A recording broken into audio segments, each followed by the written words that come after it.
Max Verstappen beat all the odds and he now leads the World Championship. He suffered through an early spin and through DRS issues, but he did get a bit of help from his teammates. I'll tell you more about that a bit later. Charles Leclerc was forced to retire after taking an early lead. Contrary to what many people said, the Spanish Grand Prix was anything but boring. So hello and welcome to Motorsports, and today I'm going to take you through the wild and unpredictable Spanish Grand Prix. The race saw a great amount of drama, but it all peaked when Leclerc was forced to retire on lap 27, much to the disappointment of all the Ferrari fans. He was in a comfortable lead and he looked like he could win the race. We are still waiting for more information on what exactly his engine problem was, but it'll be interesting to know what it is, considering the fact that Zhou Guanyu too was forced to retire. The Alfa Romeo car uses a Ferrari engine. The Red Bull cars finished 1-2 for the second time this season. This came after great drives from Verstappen and Perez. Verstappen was behind Leclerc for the initial stages of the race, but he spun out and went into the gravel trap at turn 4 after a gust of wind unsettled his car. Now that sounds like a problem that usually boats would face, but this is Formula 1 and the smallest details matter. Max had bigger fish to fry, and after that he had a DRS issue. This meant that his DRS wing would deploy on one lap and then on the other laps it just wouldn't. But he powered through that as well, and he managed to overtake the Mercedes of George Russell, who was leading the Formula 1 race for a couple of laps. Max did have it a bit easier later on when the Red Bull team asked his teammate Sergio Perez to move out of the way. Now this is going to be an interesting story to follow, considering the fact that it's pretty early in the season and Red Bull are already issuing team orders. Perez was definitely a bit unhappy at the end. On his radio broadcast he said, "I'm happy for the team, but we need to speak after the race."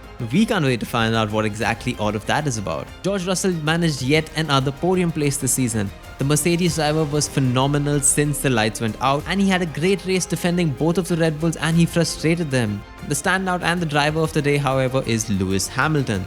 The 7-time world champion started off strong, but in the first lap he had contact with Kevin Magnussen and this caused a puncture which put Hamilton at the back of the grid. He sounded dejected over the radio and he even wanted to retire the car to save the engine, which made sense, but his team did not give up. They urged him to continue and he ate his way through the field to finish in P5.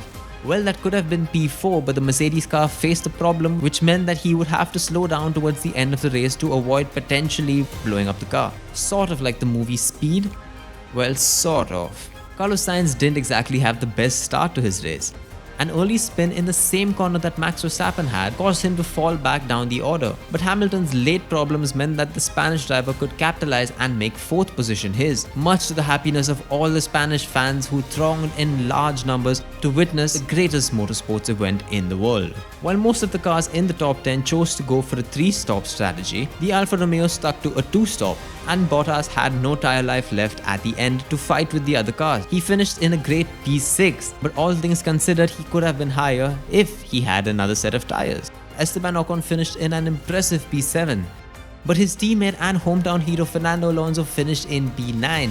Keep in mind that Alonso has started from the back of the grid. He also took a new engine for his car since he was starting off the back, and it did pay off. Lando Norris finished in P8 while Daniel Ricciardo finished in P12. Yuki Tsunoda managed to sneak into the top 10 and he finished 10th, while his teammate Gasly finished in P13.